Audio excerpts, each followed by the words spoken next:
Let's see, who are we waiting for? Tom O'Dowd and Britt. Yeah. I don't think Tom's gonna make it. Oh, okay. I think that just was his email a little bit earlier. Oh, I didn't check my email before coming on. I did a while ago, but okay. And Marie needs to She's here. take a break, but well, yeah, she's with us, but she sent me a text that said she'll actually be on in about 10 minutes, so.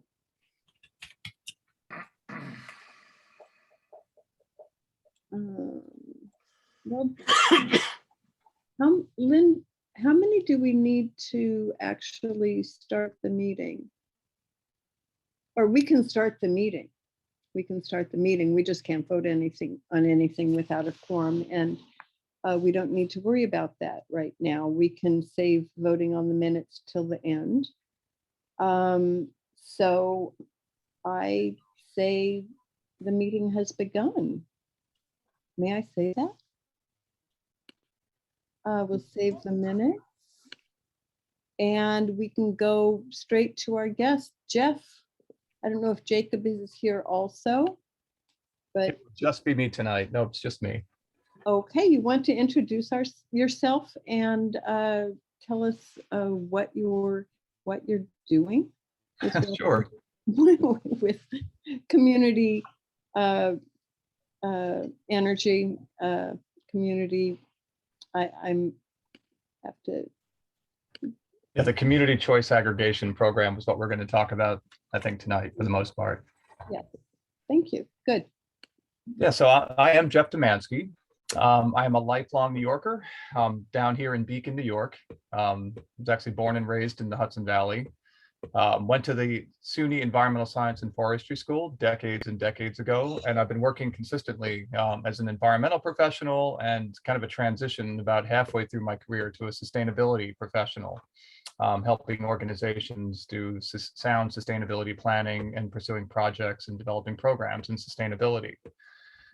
Work I've been doing, helping small and medium organizations like cities and towns and villages approach sustainability with a shared service model, kind of like sharing a sustainability professional across their borders, led to my being asked to my nonprofit. I'm the executive director of a nonprofit and have been for the last several years, to be the partner for one of the administrators for this policy in New York State called community choice aggregation.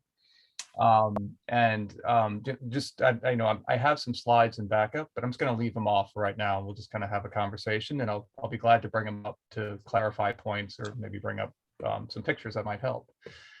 But so my nonprofit is in essence the local organizer or the program manager, currently working with 16 communities here in the Hudson Valley in 2 separate aggregations of communities. And in a nutshell, what community choice aggregation is, it's quite a mouthful. It's often abbreviated CCA. I'll stop to hear what knowledge you guys have, so I'm not too redundant. But in a nutshell, it's where communities, cities and towns and villages, enabled by New York State in 2016, are able to aggregate together to have leverage in the electricity supply marketplace. It builds on the same thing that every individual utility customer could do since deregulation went into effect. And that was in the late 1990s. And that's when our utility companies like Central Hudson and NYSEG and Orange and Rockland all became, because of deregulation, just delivery companies. They only make money on delivery, which is surprising to a lot of folks who still think of them as being a monopoly on everything associated with energy. But they can't own the generation, and when it comes to buying in the supply marketplace, they are just a buyer, and they do so as an existing default established by deregulation, meaning if a utility customer does not go into the private marketplace to enter into a contract where they can designate how their electricity is made or where it's made and what it costs, then the default setting by the state's mandate is that the utility makes that choice for them as a pass-through cost. So in 2016, for a number of reasons, the state enabled this animal called community choice aggregation. And that's where, by passing a local law, a city or town or village could join with other cities and towns and villages if it needed to, for size reasons, to have that leverage in the marketplace to offer a new default supply option, replacing the old default, not taking it away, but it being a new choice, but a new default choice for the community members, all eligible community members. So in the structure of the program, the reason it has the leverage it does is because a majority of the community members in a community that decides to do community choice aggregation are part of the program unless they say they don't want to. And that default mechanism is very powerful. There is requirement for these programs to do outreach and education amongst the community before a program launches, before a community even has to decide if it wants to launch a program. And so there is a significant amount of effort to raise awareness. So it's not anything done in the dark or in any sneaky way. The Public Service Commission, the Department of Public Service, oversees these programs. And so there is reporting and filings and approvals required to make sure that you can go through the steps of launching a program. And in essence, that's how it works. Before I bring up any slides to kind of be redundant in a good way, I think, to talk through the program, do you guys have some basic questions about community choice aggregation? Have you explored it? And I ask that because many communities have, for a number of reasons, but not least because it's part of the Clean Energy Communities program that the state has been offering to communities, where there are grant dollars available for achieving a number of high impact climate enhancing, energy reducing strategies. So let me just stop and just see if there's questions before I go any further. We have a climate smart subcommittee within this group here. We haven't gotten to many of the items. We've gotten to some, but not all of them. So we'll look at, it'd be interesting to see like which one this is. Okay. And if there's no other questions or while those questions, if it's okay, may I share my slides just for a little bit? Yeah. All right. So I'll do that. All right. So let me switch to the slideshow here.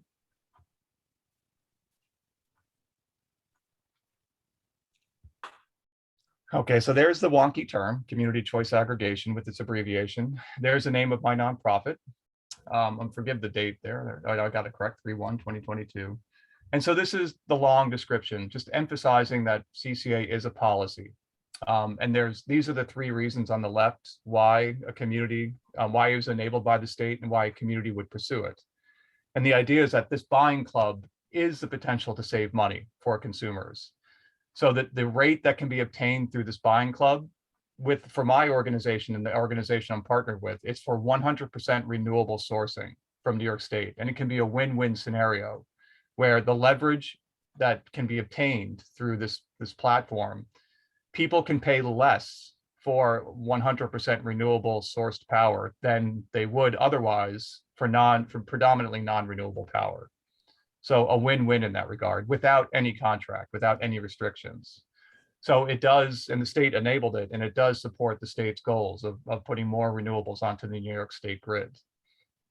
And for many people, they know that there's been a lot of bad experiences in the energy supply marketplace. I found that in the literally thousands of conversations we've had in supporting the launch of these communities, if somebody has not had a firsthand experience with a bad experience with an energy supply company, they know somebody who has, where they might have been in a fixed rate program that turned variable and the rates went very high. And when they tried to get out of it, they found that there was very prohibitive early termination fees and the like.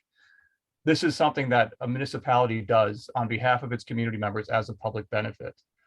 And so not least of the consumer protection elements is the fact that no one's in a contract. The community enters into the contract with the supplier on behalf of their residents.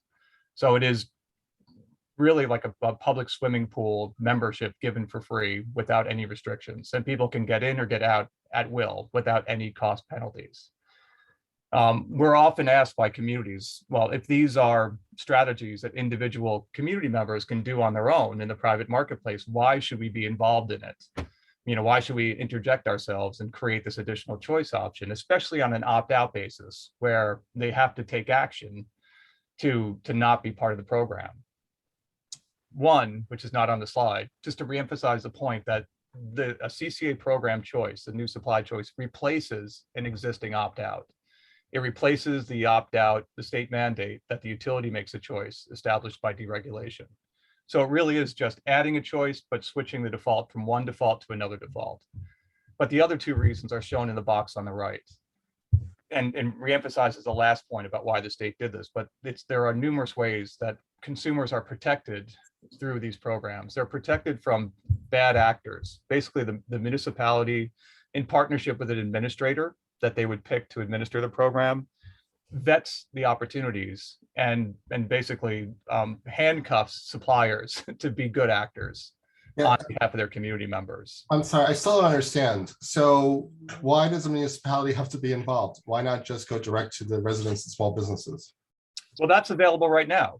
If Okay. people want to do this, there's a private marketplace. Okay, So what the Public Service Commission established is that through a local law, you can have a new default mechanism that basically is a community-wide action. And that's the way you have leverage in the marketplace and the added protections for the community members. It's a way that the so what does that mean? That everyone automatically joins, or then they have to opt out? exactly. Yeah, that's a very important element of the program. Oh, and what other communities have you done this in? There's 16 that I'm currently working with in the Hudson Valley. There's Where 40 is odd it more actually- that are Where is it in place? the city of Poughkeepsie, the city of Beacon, the town of Red Hook, the town of Clinton in Dutchess County, Marbletown in Ulster, New Paltz and Village in Ulster as well. I mentioned Beacon, Phillipstown in Putnam, and Cold Spring in Putnam. 6 communities in Rockland County. There's Clarkstown and Orangetown, which are 2 very big towns in Rockland County, and then the villages of Upper Nyack, South Nyack, and Nyack. Are those listed in your presentation? Yeah, I can show you the performance slide right down here. Okay, great. Okay, I'll jump right down there, actually. I should have done that while I was talking about them. Yeah. So this is a wonky detailed slide, but so, to answer the question, how is the program doing? You might be curious, why would we do this? I keep talking about the possibility that the rates could be better than the utility rates. So this is a chart for the 10 communities that are in Central Hudson Territory. And I think I've nailed most of them. I left off Saugerties and a couple others maybe. But what this chart shows is that we did a 2-year contract with 9 of these communities, not the town of Saugerties, from 2019 to 2021. And then the 9 It communities. froze. I'm sorry, question? Oh, I'm sorry, I thought I heard a question. So 9 of the communities renewed in early 2021 and entered into a 3-year contract that started in July of 2021. So the fixed rate for the program that was secured for the 3-year contract is 6.573 cents for 100% sourced New York renewable electricity. We also offer the non-default. There is a second option, a standard rate that mirrors the mix of sourcing that the utility typically does, and that's about 6 cents per kilowatt hour. And it's an option that community members can choose should they want to. The comparison of these flat line, these fixed rates, is to this, for the most part, with the utility, this yellow line, which is the month-to-month variable rate that the utility offers, Central Hudson in this case. And when we started our program, their rate was higher than our program rates at about 7 cents. And then you can see it's been escalating since we started. And the blue line is the running average of the yellow line. So the blue line, they're on the same point because I started there, and then we keep having the variable rate, and then the running average of the yellow line is tracking here. And you can see it's consistently moving up, including through January of 2022, when it did a crazy jump to what we thought was the limit of a crazy jump, up to 11 cents per kilowatt hour, based on the demand in the supply marketplace, raising the blue line well above our program rates. So this is really showing the win-win scenario with regards to the program rate. I included this line, or this chart, instead of going right to the February, because when we add what happened in February with Central Hudson, it makes it hard to see the differentiation in the lines. Oh, and I forgot to mention, the red line is an average of what a comparable product for an individual citizen would be in the private marketplace, up above 9 cents per kilowatt hour. So that's something like that somebody could obtain through Green Mountain Energy. So if I add in the February, I forgot to mention Saugerties had a separate rate because they joined a little bit later. But when I add in the February rate, which went all the way up to 22 cents per kilowatt hour, very, very crazy. You can see it's the same chart as before, but it's just all flattened out because of the scale.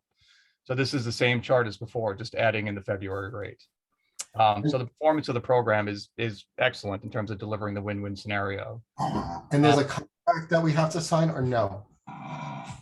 The municipality, if it decides to proceed with the program, if a response comes back to a response for a request for proposals, then yes, the municipality enters into a contract with the administrator and the selected supplier. And for how long? It depends. As I mentioned, the 9 of these 10 communities showed here entered into a 2-year contract from 2019 to 2021.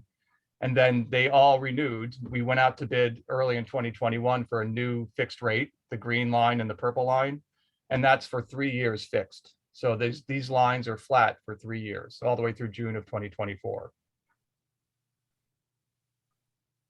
You could send us a copy of that contract to review. Sure. Yeah. Would you like to see what the energy supply agreement looks like? Sure. Then. All right. And the next chart is just the 6 communities in Rockland County. It's a little more varied. It goes all the way through February of 2022 from when this program started back in November 2020. It's a 2-year contract for these communities, but they are entering the discussions for the renewal. And the essence of this chart, same color coding, but the green line, our 100% renewable, is still lower than the average from Orange and Rockland. So it's still delivering. But regardless too, it's important to remember that the idea of doing this as a community is that there's stability in the fixed rate, there's certainty in the fixed rate, there's protection from craziness, but it's also much, much better than an individual could get, the red line. So that's kind of the essence of what the program's about for the electricity supply portion of the program. Yes. 2 quick questions. One, what is defined as renewable? I might have missed that in the very beginning of the No, that's a presentation. good question. I didn't say. Okay, and the other one very quickly is, if a resident decides to opt out, how long does it take for that change to be made?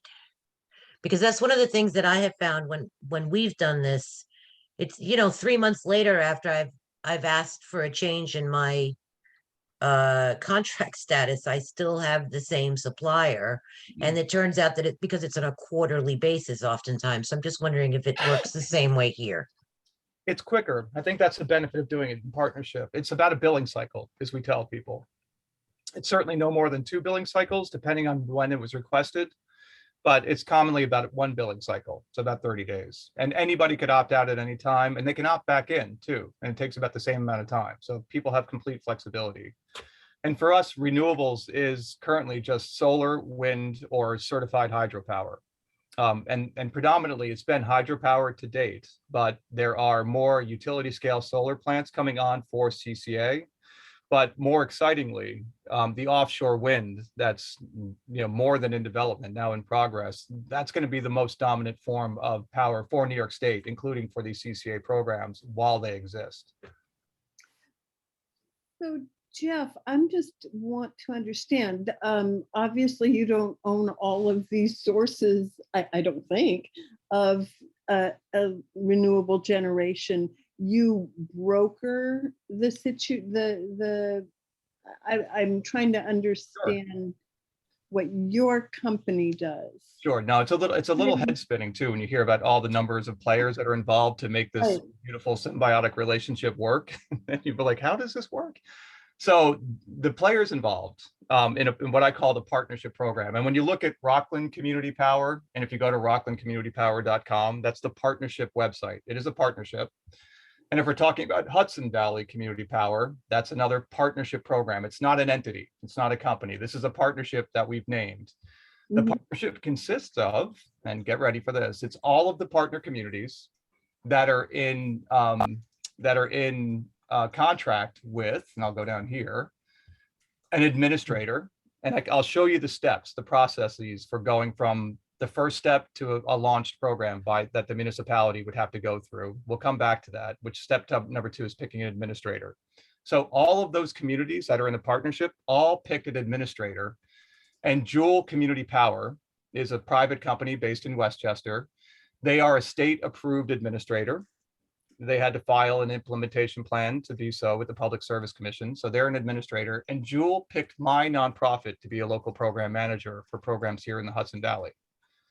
Together, we issue a request for proposals on behalf of the communities to the energy supply company, or often called ESCO marketplace. So any of the registered ESCOs in New York State can bid to be the supplier for this partnership program. So Green Mountain Energy could bid, but we've worked with Direct Energy, Constellation. We're currently working with a company called Columbia Utilities. So that the energy supply company, which is also a middleman for the most part, but in essence, they're the middleman directly connected to the power producers in New York State. And the ESCO, that energy supply company, enters into direct contract for the power produced, both the commodity and the renewable attribute, which is, there's a very rigorous system of tracking those renewable attributes. So it is a very real way on a New York State level, thinking about the whole New York State as a grid, that the participants in these communities, the community members, have significant power on putting demand for more renewables onto the New York State grid. But that's the players, and I know it is a number of players that are involved.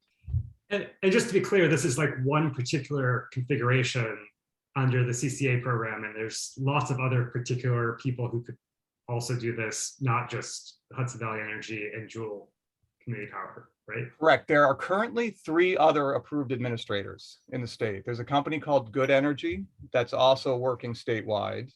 There's an administrator called, in essence, I think they're called Sustainable Westchester now. They've become an arm of Sustainable Westchester. It was called Westchester Power, but now they're just part of Sustainable Westchester. And they are just focused on Westchester County. And there's another nonprofit that's been doing municipal sourcing called MEGA, Municipal Electric and Gas Association. They're based upstate. They're really just operating kind of a line between Binghamton and Albany and north. There are other discussions. Some municipalities are discussing becoming administrators on their own and of their own. But there is that significant hurdle of filing an implementation plan and then running the program, having the people to manage the program, manage the contracts, and be the interface to the community members, which is what I think this is great, Jeff. Jeff, I'm sorry to interrupt you, but we have a long agenda too. So I think this is great, and I really appreciate you taking the time. Maybe you can send us these slides as well as a copy of your contract, and then we move forward and we investigate. And then if you have your contact information, we can get back to you. Yeah, and you know what, I'll send you these slides, absolutely, which include these process slides, the 12 steps that are involved in or more than 12 steps. Right. And I think it would be good to have some contextual conversation about the agreements, because there's Right. more before the supply agreement, there's a service agreement. So I think another conversation would be useful. That's fine. We need to do our research before, so we have I think better, more educated questions to ask you at this point. But this is a great presentation. I appreciate this a lot, and it's really good to start the conversation. Thank you. My pleasure. Thank you guys for having me tonight. Thank you for coming. It's great. All right. Take care. Thank you.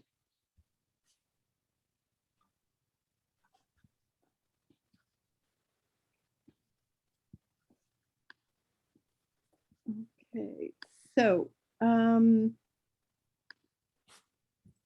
getting back to other parts of our agenda, actually on that topic, I wanted to ask Michael O'Hara how this differs from the county, what the county is going to offer. Yeah, what the county is going to offer is centered on the individual subscriber. It's not based on the participation of a larger group of people in a municipality. So the county has arranged to participate in a promotion of the community solar installations and the companies that operate them, and saying, well, if you sign up with one of these two companies, then you are going to get your renewable power, and the cost, you're going to get a piece of the production of those places, and you're going to save money on your electricity, 10% as it happens, and and that's the deal. So it's But there's me no and fixed you rate. individually saying, yes, I want to do this thing, and I trust that the county has done its job of vetting these two suppliers. And as a municipality, if I want to get credit for the subscribers that subscribe in my town or city, then I submit, or the city council submits a scoping document and a request to NYSERDA to be certified as a participant in this thing. And then for every new subscriber, we get $50. And when we get above 10 subscribers, we qualify for a grant of $5,000. So that's the encouragement that NYSERDA gives to the county and to the participating municipalities. And each person who signs up gets $100 signing bonus. So, Well, maybe we but can- remember, this is a promotional activity on the part of the county and the towns that reaches out to our citizenry and says, hey guys, this is a good deal. We've looked into it. It's safe. And if you want to do it, here's how to do it. Oh, And okay, let's say what- we This- get this falls 25 under- subscribers out of the city of Hudson, out of 2,000 households, we're going to count that as a big success. And so, yes, those 25 subscribers are going to get a good deal out of it, and we'll get $5,000. But what Right. about all of the rest of the households? This is where it differs from CCA. In CCA, when we sign a contract with the administrator, by default, every household in the community is part of the system.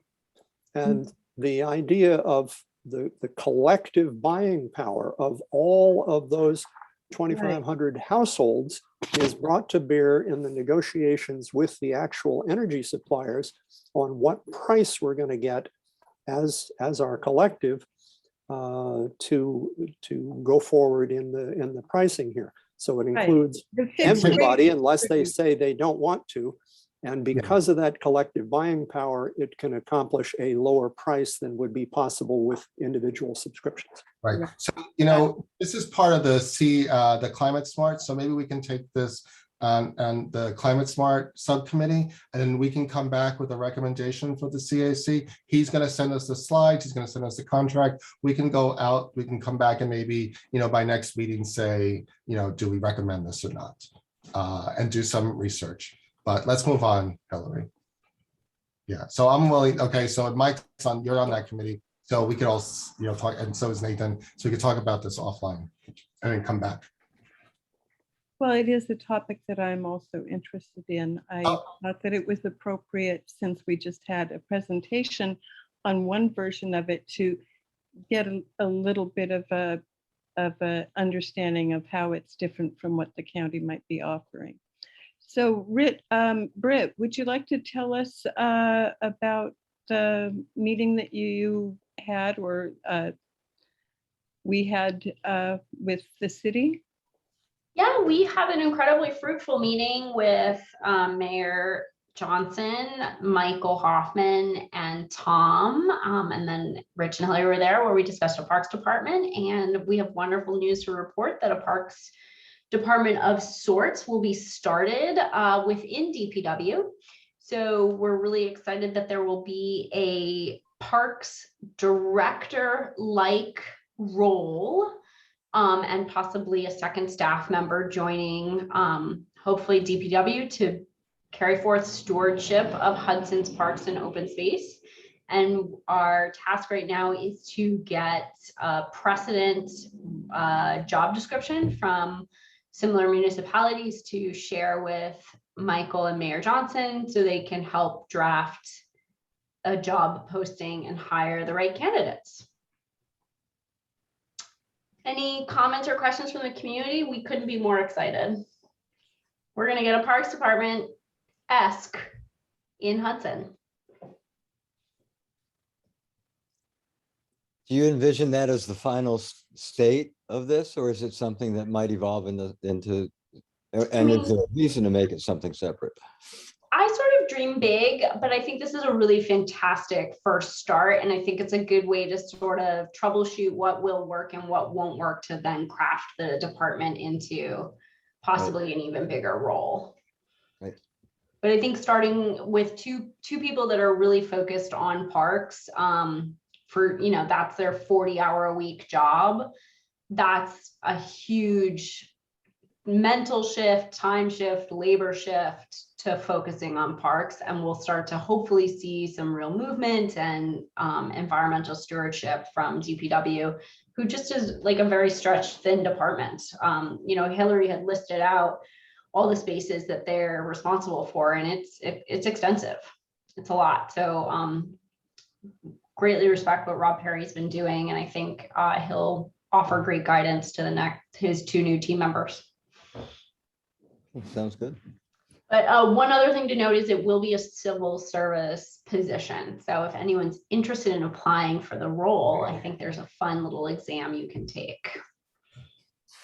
Well, if I can add anything, we're still working on our homework of getting back to the mayor and mayor's aide and Tom DiPietro about finding job descriptions and similar positions in other towns for comparison. So that's why, you know, it doesn't have an exact title yet or anything like that. It's just a concept right now, but it was received really positively and looks like it's moving forward.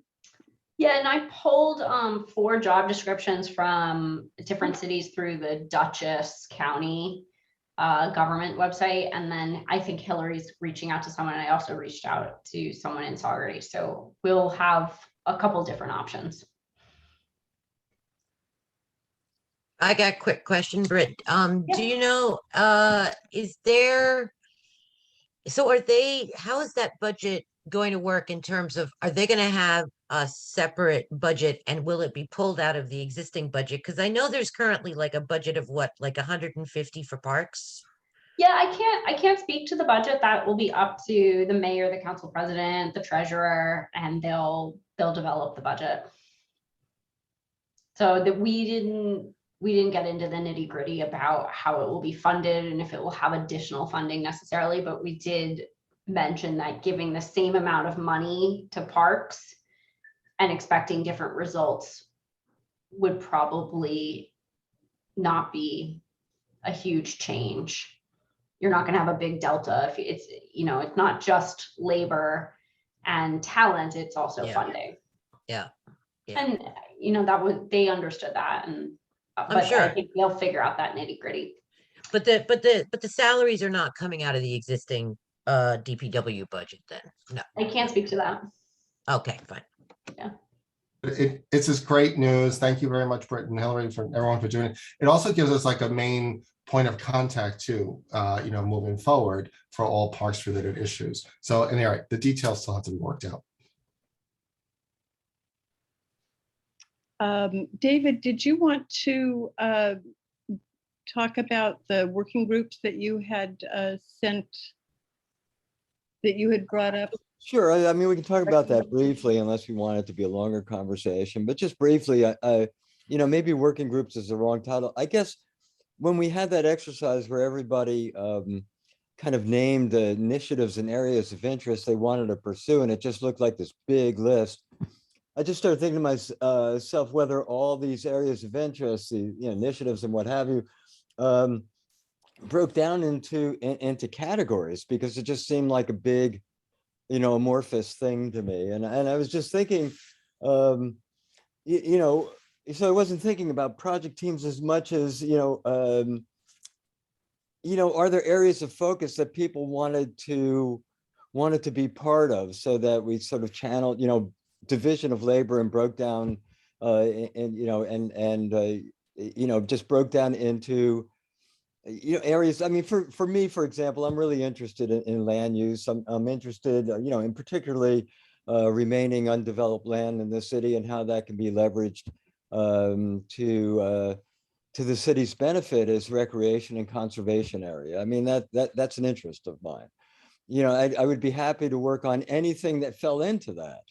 And so I was thinking, I was just sort of mapping out categories of, so if we looked at them, one has to do with energy strategy, kind of what we've been dealing with here. Another one is land use. Another one is built environment, about streets, sidewalks, and tree pits, all of that stuff, bioswales, recommended modifications to the city's building code. I mean, covering that area of interest and community engagement on all of these fronts. And it was just an exercise, I guess, as far as I was concerned. I know Rich had some concerns and some thoughts about it. So I was wondering if you wanted to talk about that, Rich. I just, there's already a few working groups out there. It's always, there's a few already out there, and like the Climate Smart and, Earth Day and things like that. So, those, we already have those. And those would probably be included. Right. I guess I was just thinking about it a little bit differently, more like areas of interest, like anything that falls within an area of interest, I would be interested in working on, as opposed to specific project team for this initiative, for this initiative, for this initiative. But I mean, the model that you're talking about probably on a practical level might work better. But I don't know if there was any value to this or not, but I put it out there. Okay, so we can all review those concepts and talk about it offline, email and see if there's something. Yeah, I mean, just see if there's anything of value in that exercise. If there isn't, that's fine. But the one thing I did mention, I think, Rich, in response to you, is that the area I'm talking about, which are things like, what do we do with the North Bay? Can we move forward on can we get that off the shelf and back into some kind of discussion again? I mean, that's an area that's not covered in a working group, and I would be happy to be part of that working group.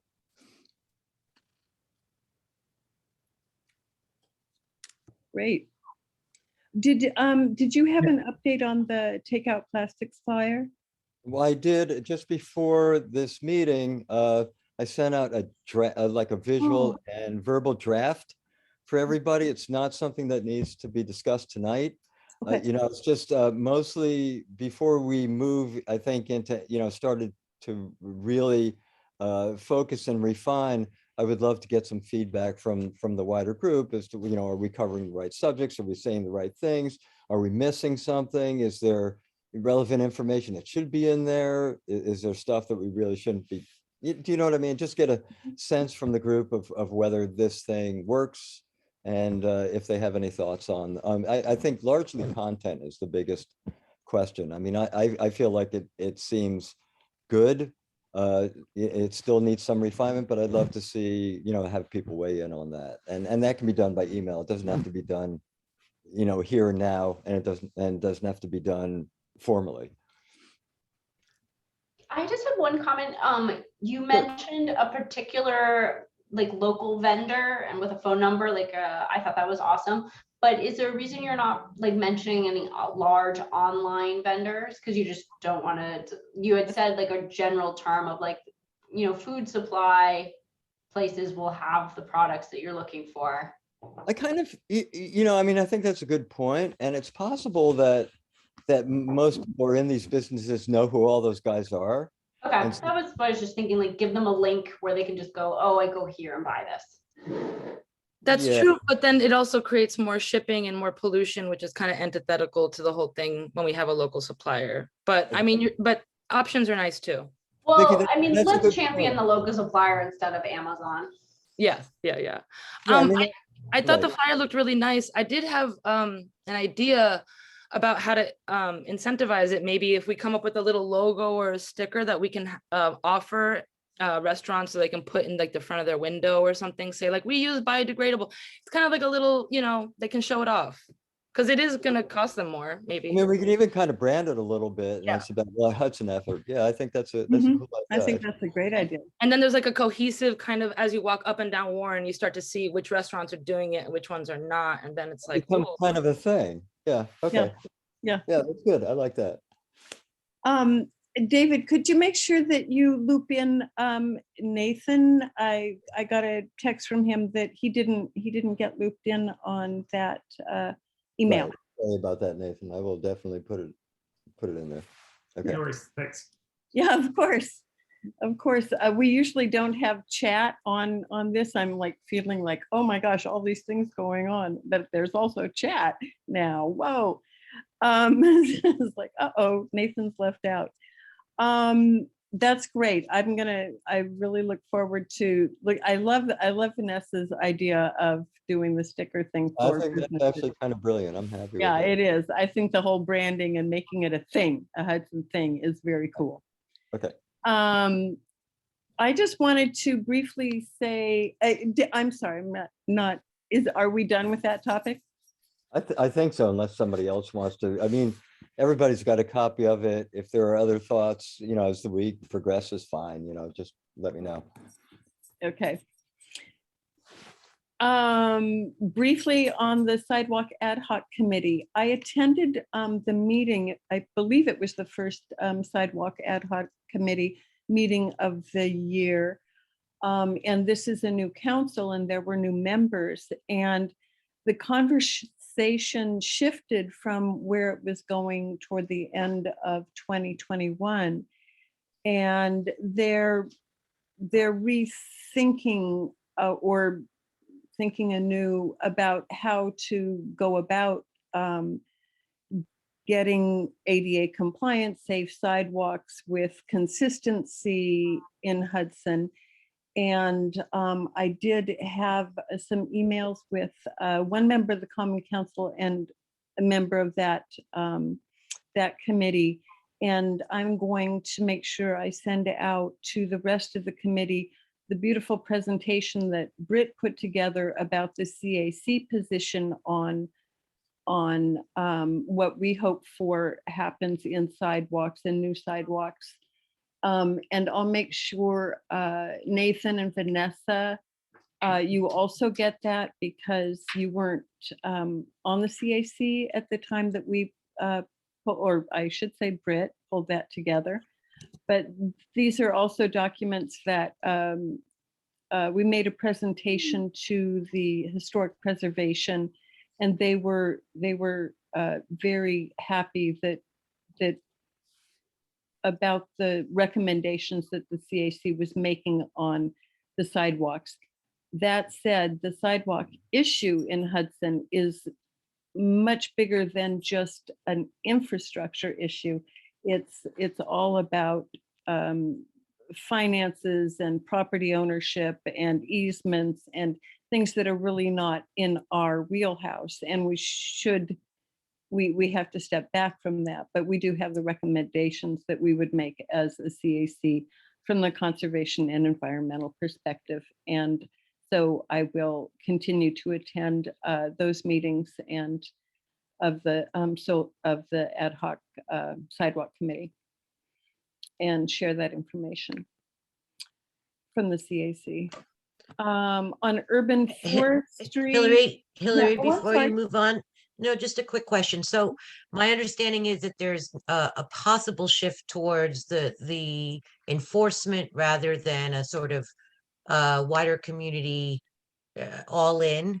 I'm Right. not really sort of, that's a really inelegant way of putting it. But the question is there, do those two options, is there, I guess what I'm trying to say is, from a CAC point of view, is one more advantageous than another? I don't know the answer to that question right off the top of my head, but is that something we should I'm gonna also be let- looking at? Yes, I think there is something. I think that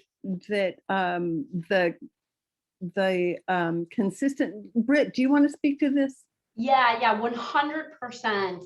The better thing for CAC's perspective is to have the city maintain and replace sidewalks, not individual owners. For multiple reasons. If everyone has the patience, I could go through them, but like it has to do with like the mobilization of qualified contractors. It has to do with enforcement of making sure that there's quality control and consistency. It would have to do with cost and having a competitive bid for an economy of scale. And it's the best thing for the CAC to get trees and bioswales incorporated as part of our urban streetscape. If you put it on the owner, then we're creating an equity issue where the wealthy will choose to put in a tree and a bioswale, and a resident that maybe has less income to do so will do the bare minimum. And so that's what's creating this imbalance in some of our neighborhoods where some people have a really great urban tree canopy and others don't. So the best way for Hudson to have equitable streetscapes is to democratize it in that the municipality manages it from a CAC perspective. Well, Go ahead, Marie. Yeah, I 100% agree with Britt. And I have to say, I don't know that we have to decide tonight, but I do feel that as a council or as a committee, we should recommend to that ad hoc committee as that strategy. And I'm not saying we have to do that tonight, and maybe there might be some discomfort, but it's a recommendation. We're not telling them what to do. We're making recommendations. So I guess that's all I wanted to say. I do know there's complicated. I do understand that. Yeah, the paying for it part is very complicated. So I punt that over to the Common Council. But from the CAC perspective, that's what would be best for the environment and environmental justice and all that jazz. Anyway, back to Hillary. Thanks. Well, wait a second. I think Vanessa wanted to add something. I just am so excited that you brought that up. It's such a valid issue that really needs addressing. And it's so, it never became so apparent to me until I was walking my child with a stroller, and it's horrible out there. I can only imagine someone in a wheelchair navigating. So it's valid. And, it's about getting people outside safely. I mean, that's kind of a community responsibility. I feel like it makes sense. So thank you for bringing it up. And like my last comment on this is the most common misnomer is everyone thinks the trees are what are popping and making unstable sidewalks. And I mean, I know in the CAC, we know this, but like that couldn't be more inaccurate. The reason the sidewalks in Hudson are not great is because they are installed incorrectly. They don't have full depth expansion joints.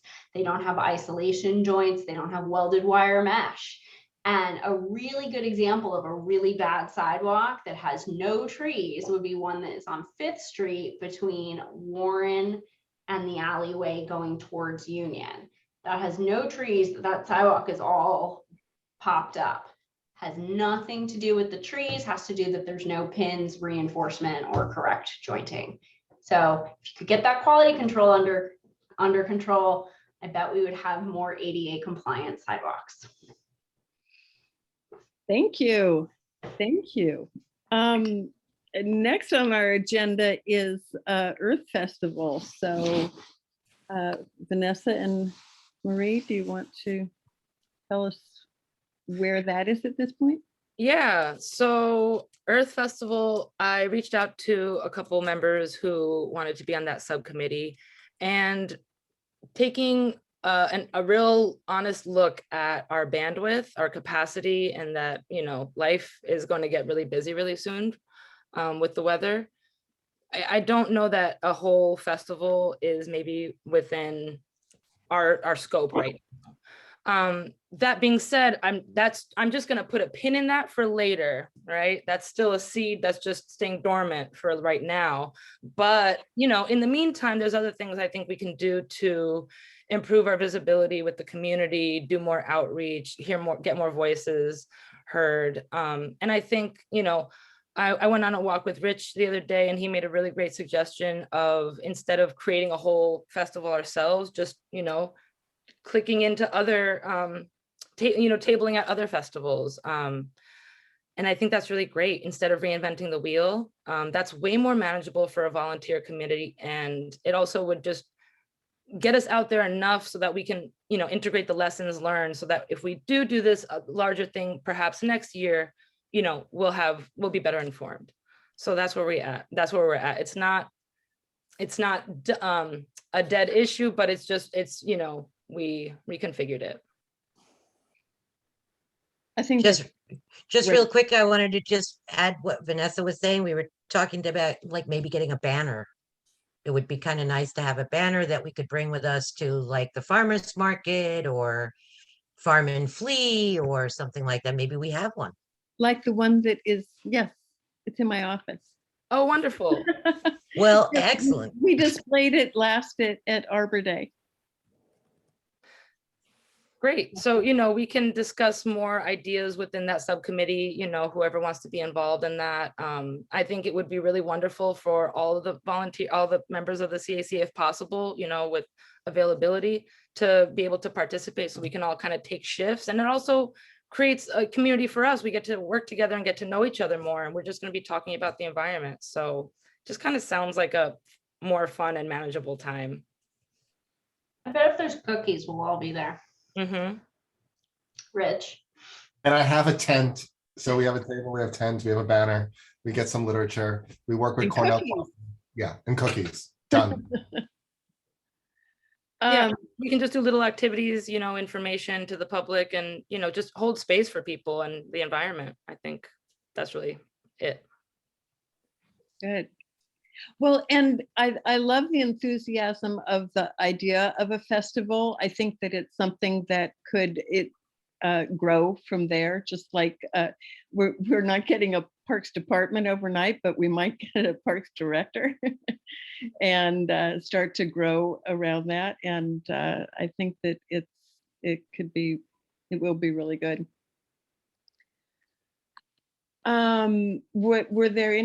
Was there anything else on that topic right now?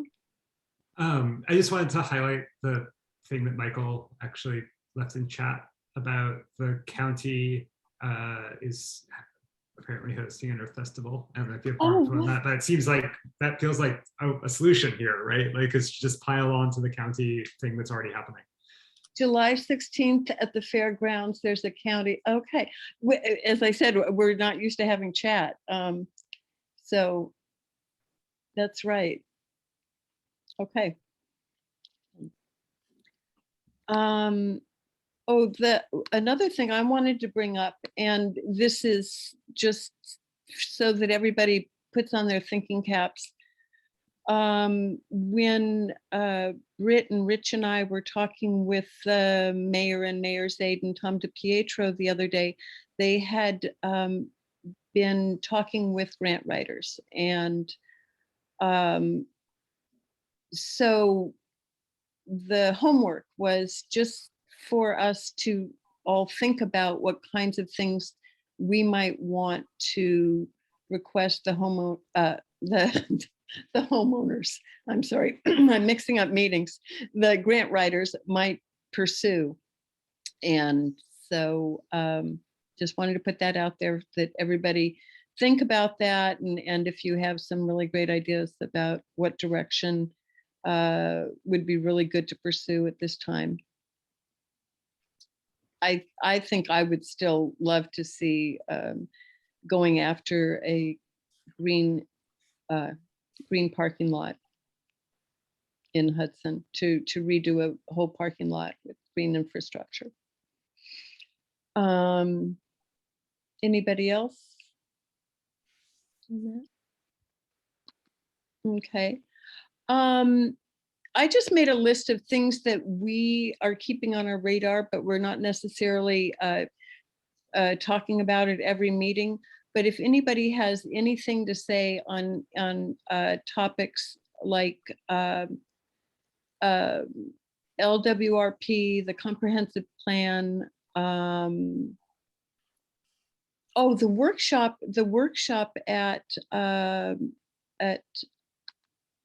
for the park at the Public Square Park. I just briefly wanted to tell everybody that it was a really well done workshop, and Marie and I were both there. Marie had a very active team, and it was, I think it was really productive and well done. And now the Friends of Public Square are at a point where they've got a lot of information about things that people would like to see in a park, that they can write an RFP to find a designer for the park.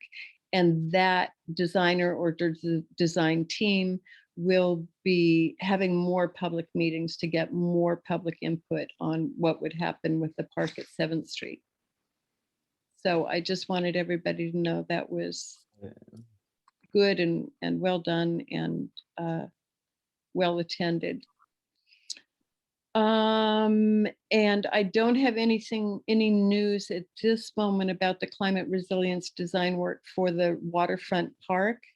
When I hear of the next meeting, I'll send an email to everybody on the CAC, just so that you're informed.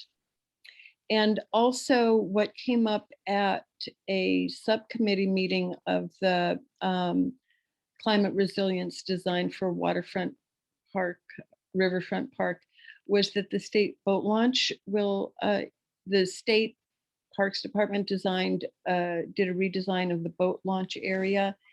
And there's some questions about that design. It looked great. They got rid of a lot of the parking and they put in more space for people and picnic tables and umbrellas and grass and safe areas for children to run around. So it's good in concept. We're just not sure that it takes into consideration sea level rise. Wait, does that exist somewhere? You know, that where you can go see a PDF or something? No, that was the interesting thing. We saw it in a meeting and it wasn't, well, you know what, is Nick Zakos on the meeting? He might know if it's, Nick, can you speak to that? If that visual is available? Is he here? Mike, can you all hear me? Yes. There is a rendering that I can try to put into the chat or send a link to. And the big question is that there seems to have been a few public meetings that maybe only a limited number of people were invited to about the design of the park and the future of the park. And they happened in the middle of COVID. And so Sam Merritt and a couple other people are following up, but all we have right now is a rendering and that's it. And so I can send that off.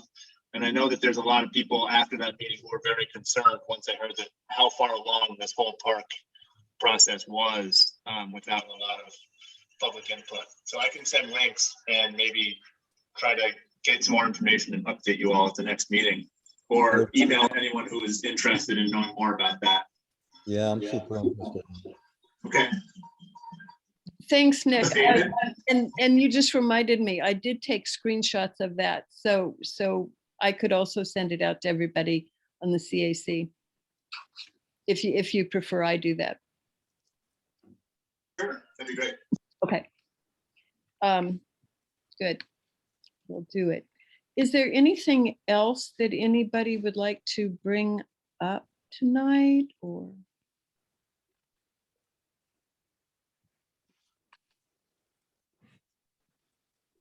I sent out an email to, we got an email from Tom O'Dowd right before this meeting. So I sent out an email to Mike O'Hara and Nathan. So about the Climate Smart and anyone else who wants to be on Climate Smart. So we'll just like schedule another meeting and, you know, start moving forward on that again. So, you know, we'll just schedule a time. That's it. Great. I have one thing that I just remembered that Marie had brought to my attention. I had forgot about it for a little while, but you know, the CAC, you know, we're supposed to be communicating with the Common Council members, and you know, winter and the pandemic and everything. Maybe in the next coming months, we could get into maybe some like walks and talks, you know, just kind of host like a monthly walk where we just walk around town together and talk about things and look about like at things and talk about issues. I mean, just to get outside and kind of less on the computer and technical, you know, it just helps to connect and be in the space when you're talking about it. Just an That's idea. a fabulous idea. Yes. You know, I mean, open invitation, you know, just kind of Right. like general discussion, you know, just, Right. yeah. Just meeting at Oakdale at 6 o'clock or, you know, 5, whatever, be there. Yeah, I think that's a really good idea. And then just pick different parts of town. Yeah, what if there's an issue that is, you know, pertaining Right. to a certain area, we should go to that place and really talk about it and think about it, like, you know, in real time. Right. And if maybe Britt, you want to go on a tour of sidewalk, sidewalks around town. No, but really, if we just pushed around a stroller and really that was our test, you know, it tells you a lot. It does. Yeah. Great idea. Well, if that's it for the evening, should we adjourn?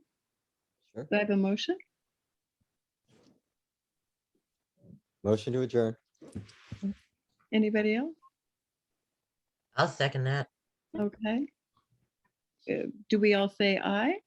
Hi. Aye. Aye. Okay, thank you very much. Thank you. Good night, everyone. Good night. Bye.